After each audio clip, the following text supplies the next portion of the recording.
I just want to start with prayer. Lord, we do thank you that you have healed our scars.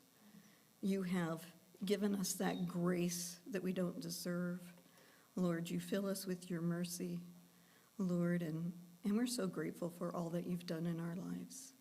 Lord, again, I just ask that you be honored this morning. In Jesus' name, amen. So I realized, because in case you don't know, I'm a little bit nervous this morning. I haven't taught from the pulpit since we've been down here at this church, and so although I've taught before, I'm a little bit on the nervous side, so I also realized I forgot to introduce myself. So for those of you who don't know, I'm Diane. I'm Pastor Dennis's wife, and we've been down here at New Day for a little over 3 years now, about 3.5 years, and God's just been doing a great work, and he's really given me a heart for the women's ministry, and we've done several things over the past couple of years, but I feel like the Lord's doing something really new and different in my heart, and I wanted to share it with you. And I love sharing with the ladies, but I think probably one of the most personal ways to share with one another is to tell our story, to tell our testimony. So I'm going to give you part of my testimony today, and I have to tell you, it's not my testimony because I really did nothing, but it's God's testimony, because it's God who does the work, and it's God who deserves the glory, because he's done such a great work. But you know, everybody talks about their testimony, and the first thing that comes to mind for myself is it's your conversion testimony. This is what you were, God did something, and this is what's happening now. But really, I think we all have like 2, 3, 4, 5 testimonies, because there is our conversion testimony. Maybe there's something that the Lord healed you of that's a different testimony. And then there's that testimony of what's God doing right now, because God is doing a great work right now. And every one of us should have that testimony of what God's doing in our lives right now. So I'm going to share with you my conversion story, and just in case anyone does tear up, there are tissues behind some of the chairs at the tables because, you know, we're girls, we're emotional beings, we cry. So, but just my childhood. I was born in Prescott, true blue Prescottonian all the way through, and I had a great childhood. I have my mom and my dad, and my mom's right here with us today, and I have 2 older brothers, and everything with my dad particularly was all about family. He loved family, and we went hunting and camping and fishing, and we would go on Sunday drives, and we were always together as a family, especially when I was younger. When I became kind of an obstinate teenager, I didn't like hanging out with them because they weren't so cool. But for my dad, it was always about family, and I really appreciate that with my dad. But the one thing we didn't do as a family is we didn't go to church. And not that that was a bad thing. I didn't know any difference, but we didn't go to church. But we had our family, and we were always together. So I grew up in Prescott. And then when I was a junior in high school, I met this handsome, bold, young man that stole my heart, and that was Dennis. And he was kind of a little bit of that wild boy that, you know, seems like those girls kind of like, and I fell deeply in love with him, and we dated all through my junior year, and we got engaged my junior year, and then my last day of high school was Friday. We got married on Saturday, and I had a baby 5 months later because we jumped right into adulthood, but it's okay. I was the smartest 18-year-old I knew, right? All 18-year-olds have it together. But, you know, that's what we did. We just jumped right into adulthood. So we had our little boy, our Jimmy, and he was sweet. He was such a good baby and everything. And because we were very young adults, we were the only people in our social group that had our own place. Everybody else lived with mom and dad. So we kind of became the party house. We were the house everybody came to on the weekends, and we did what young adults do, and we partied a lot. And because we were so smart, we decided the best thing to do now would be have another baby, right? We're just young, smart, so we had another baby, and we had our little Christy, and our family just seemed perfect. Here's me and my love and our 2 kids, and we had all of our friends or who we thought were friends, and life was good. It just didn't seem like we needed anything beyond us. And I remember one time my mother-in-law, Dennis's wife, or Dennis's mom, sorry, she called me up and Dennis's family was Catholic and they were raised Catholic, and talking to her on the phone, and she was telling me we should start coming to church because now we had this little family and we should be raising our children in the church. And I was really rude to her. I told her, I'm a good person. I don't kill people. I've been fruitful. I've multiplied. I don't need God. On my mother-in-law.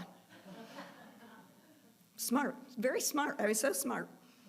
Well, life seemed really perfect for our little family until one very tragic day in May of 1985. And we rushed our little boy, our Jimmy, 3 years old, to the hospital, knowing something was drastically wrong with our little boy. We couldn't wake him up. He was kind of in a comatose type state. And we rushed him into the hospital, and we took him into the ER, and they made Dennis and I leave and go out into the waiting room, and you could see down through the hallway this buzz of activity happening. And I could hear, they had woken up our son, Jimmy, and I could hear him say, "Mommy, Mommy." But I couldn't go back to him because he was back there. As I'm watching this buzz of activity through the hallway, I heard a horrible sound, and they code blued my son. And I knew what code blue meant. It meant he was in arrest. He was possibly dying. My world, my son, was possibly dying. And I stood there looking down that hallway thinking, I don't even know how to pray. I've never prayed before. How do I pray? God, save my son. That's the only thing I could think of was save my son. Well, God didn't save our son that day. He was taken away from us very quickly, and it just didn't make sense to us. You know, the doctors were in and out, and they tried to explain to us what had happened, and they didn't know what really had happened, but they tried to explain, and all I wanted to do was hold my son. I just wanted to hold my baby one more time. And they told us it wasn't a good idea. They told us we shouldn't see him. But at my very young age of 21, I insisted, that's my son, and I have to see my son one more time. So they cleaned him up, they took out the tubes, and they ushered us back into the room, and they gently laid my son back into my arms. And I just got to hold him. I got to hold him one more time. And the doctor that had worked on him was a Christian, and he asked, "Can I pray for you?" I thought, well, that sounds like a good idea to do. So he did pray. I don't know what he said, but whatever he said was comforting to my heart. And we left the hospital without our son. We went there with him, and a few short hours later, he was gone, and we went home. And there was a whirlwind of numbness that happened the days after that. We just had to get through the next couple of days. We had to talk to people. We had to make plans. It just didn't make sense. Life wasn't real. And there's not words to properly describe the absolutely agonizing pain that I felt. I just wanted life to stop. Just make the world stop so I can figure out what's happening in my life. But the world didn't stop. Dennis went back to work. Bills had to be paid, laundry had to be done, and life went on. And I didn't know where I was. I was lost, and I didn't want to keep moving forward. But this is life. I still had a 1-year-old to care for, so I tried to pour myself and my aching heart into our daughter, but I still ached for my son. I still ached for him to come in the middle of the night and say, "Mommy, I have to go to the bathroom." I just wanted my son. And there wasn't any part of my life that didn't feel like it hurt. And I felt like I was choking on the pain of having lost my child. And when I woke up every morning, all I wanted to do was go back to bed and sleep, because those few hours of sleep that I did get, it just didn't hurt. It's the only time my life didn't hurt. Well, Dennis and I didn't have very much communication at that time because there wasn't anything to talk about that didn't hurt. Everything hurt in our lives. So we just couldn't communicate. Well, when Dennis suggested that we try for another child, I felt like, okay, these aching arms would hold a baby again. And so we did. We went on and we conceived again. And what should have been a time of joy, a time of expectation, just created more fear and more worry. And I just didn't want my life to hurt anymore. And at that time, we had received in the mail a book.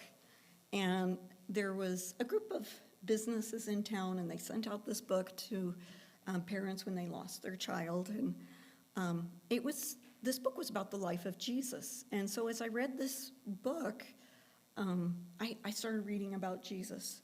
And I had never read the Bible. I mean, I had sort of a general knowledge that there was a God and there was Jesus. I mean, that's why we celebrated Christmas. And, you know, as a kid, we watched the 10 Commandments every Easter. So, you know, I had that story down. And, you know, at Christmas time, there was the little drummer boy. So I knew it, right? I knew the Bible. I knew what was going on. But as I read this book, I read about Jesus raising Lazarus from the dead. And if Jesus could raise this Lazarus from the dead, he could raise my son from the dead. And I began to live in this fantasy world that God was going to bring my son back to life. Because I didn't know this Jesus. I didn't know what God was capable of. But I wanted my son so desperately. I began to live in this fantasy world. And it was a long and a really agonizing summer. And I kept looking for my son. I kept looking for my son. And he wasn't there. He wasn't there. And I started thinking, camping, Jimmy loved to camp. It was just part of our lives. He loved to camp. So when we were going to go camping for Labor Day, and I knew Jimmy would be there, right? Jimmy would be there. God, this Jesus was going to bring my son back on Labor Day. Well, Jimmy wasn't camping, and my disappointment and my pain just continued. And I just wanted the pain to go away. So October, we always went camping in October for Jimmy's birthday. It always landed during hunting season, so it was a camping time.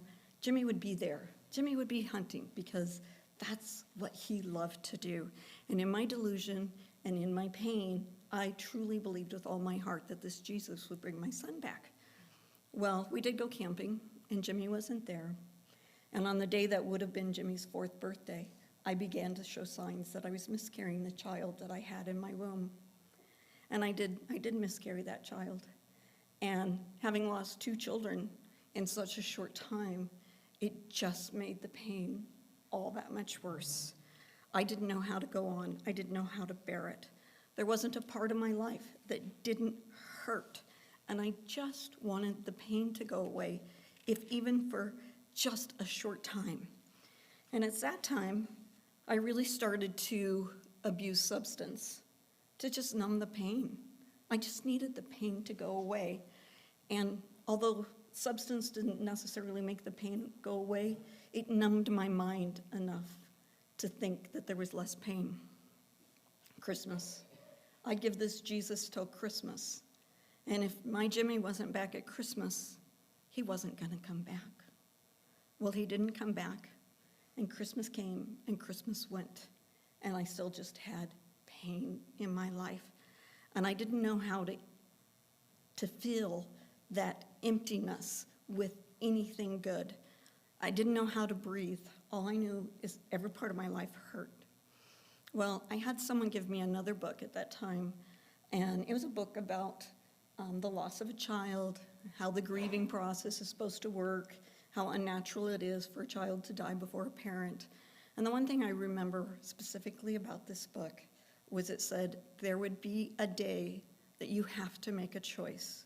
You're going to choose to live your life in survival, or you're going to choose to live. And I desperately wanted to live again. I wanted to live, and I wanted to not have that pain. Well, Dennis asked for another child. I thought, there's no way. There's no way. I hurt too much. There's no part of my body that doesn't hurt. I don't want to go through that pain again. But I wanted to hold a baby so bad. And for the first time, I sat down. I cried my heart out to the Lord. And I just said, I can't do this anymore. I can't do the pain. I can't do the sorrow. I just need something. And I felt the most amazing peace come through my body that it was going to be okay. I didn't know what it was. I didn't know if it was the Lord. I didn't know this Jesus. I didn't know God. But I felt there would be peace again. So again, we did go on and we did conceive. Again, what should have been a time of joy was overcome by fear and worry. I just didn't know how to not be a fearful person. Well, as I had said, Dennis had been raised in the Catholic Church, and we had some friends that had contacted us and asked us if we wanted to go through the classes to become Catholic.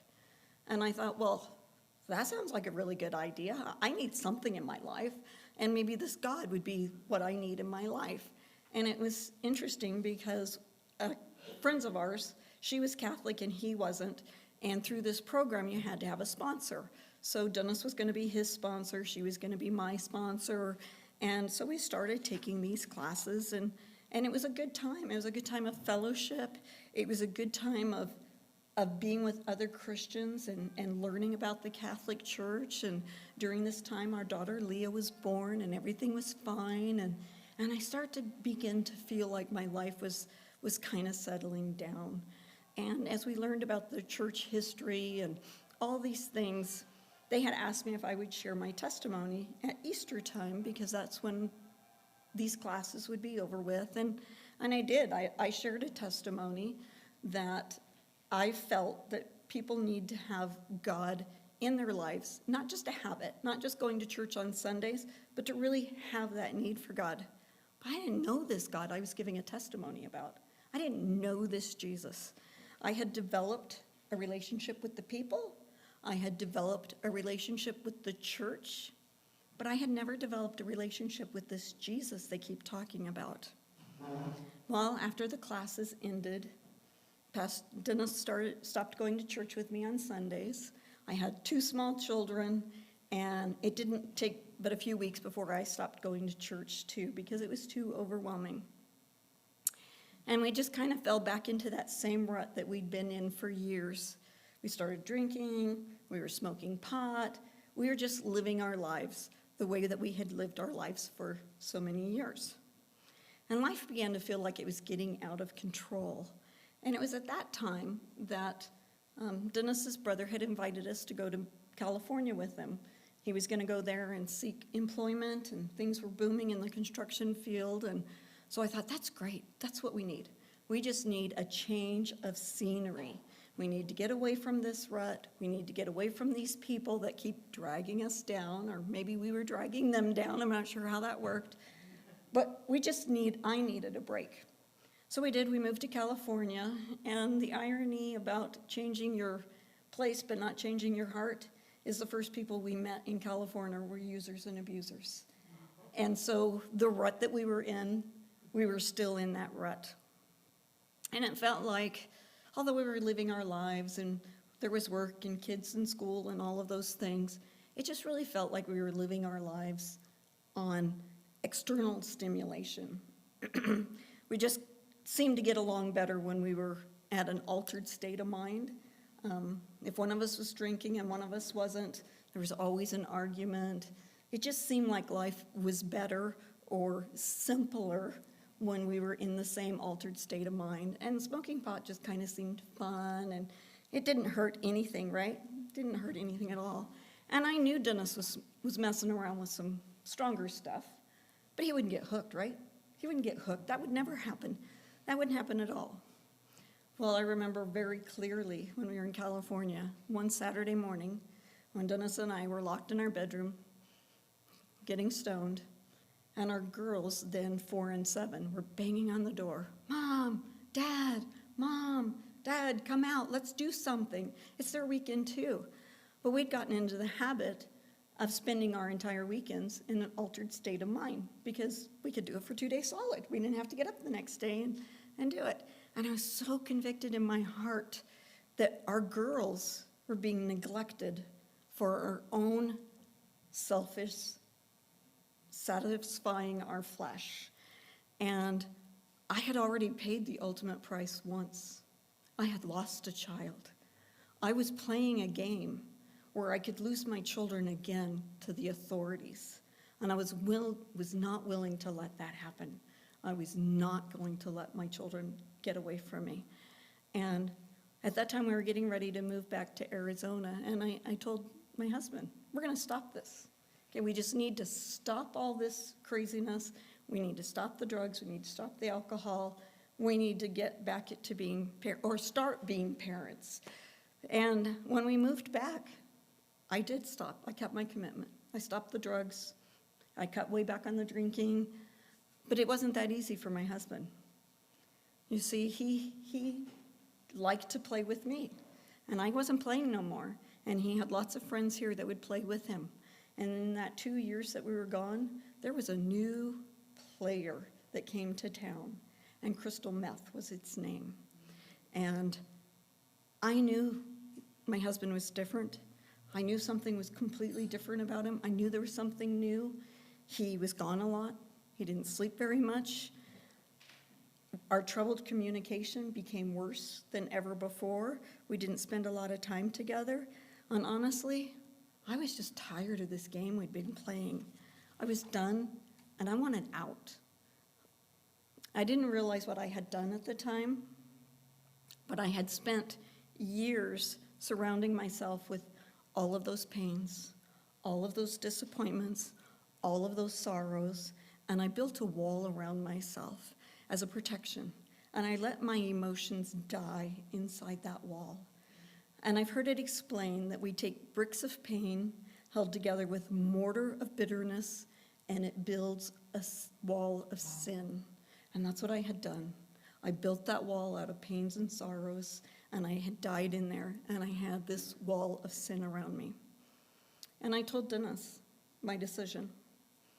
I want him out of my life. I started taking computer classes. I started applying for jobs. Once I got a job, I felt like, okay, I could take care of myself. I could take care of my girls. I just wanted my husband gone. But I couldn't get him to leave. He wouldn't leave the house. But, I had a plan. I'm so smart. I had a plan.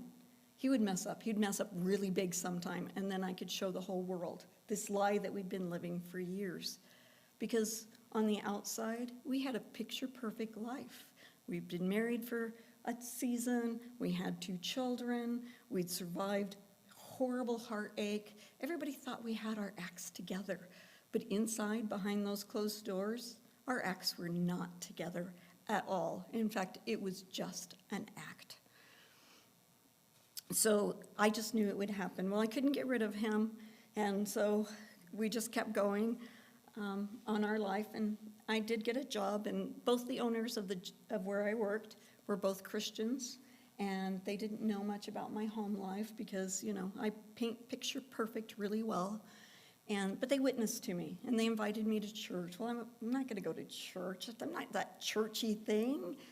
But they witnessed to me, and they witnessed to me. And I also had another friend, and she invited me one Wednesday evening to Calvary Chapel, Prescott. And I thought, I'll go to church. It's a couple hours away from my husband. I wouldn't have to be with him. It was a free time for me. Well, that evening changed my life. The teaching was in Revelation. I don't understand anything they said. I didn't. But these people in that building, they had a peace. They had a joy. They had a sincereness about them. And I wanted that for me. I wanted that peace. I wanted that joy. I wanted to have whatever they had. So I did. I raised my hand. I gave my life to Christ that night. I didn't know what it meant. I didn't know anything about salvation. I didn't know anything about the cross. I knew absolutely nothing about forgiveness of sins. All I needed was anything better than what I had. So I did. I began to read my Bible. I began to attend church on Wednesday nights. And my life and my marriage were still crazy. Everything at home was out of control. But I had a peace that I'd never had before. It had to be that Jesus person that was giving me this peace. It just had to be. Well, the Lord made me deal with that wall of sin. And it was painful. It was very painful. But he made me take down every one of those bricks. He made me deal with those sorrows and those pains, break down the mortar. But as hard as it was, there was real healing in dealing with my emotions as opposed to stuffing them deep into my heart, which I had done for so long. I still didn't want my husband. I didn't want my marriage. We'd been married for 13 years. We had tried marriage. We weren't good at it. I just wanted it over with. I had no love. I had no respect for this man in my life. And even with Jesus, there was too much pain to be healed between the two of us. But I felt the Lord just tell me, just pray for him. Just pray for Dennis. So I did. I prayed for Dennis. Honestly, mostly I prayed that he would leave, but he wouldn't leave. But I prayed for him because he was a wreck. He was an emotional wreck. He was a physical wreck. You watch what's happening on TV, that happens in real life. You know, that's what our life felt like. And he was a wreck, but he was the father of my girls.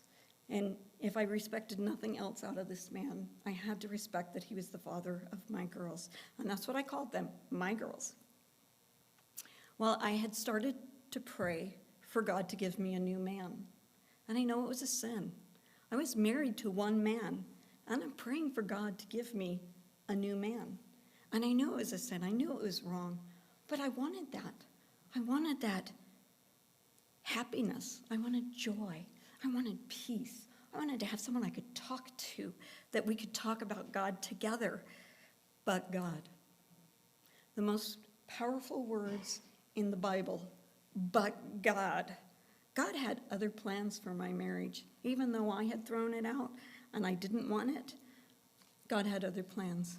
I spent 1.5 years praying for Dennis. I did. I was faithful. Couldn't get him out of the house, so I had to pray for him.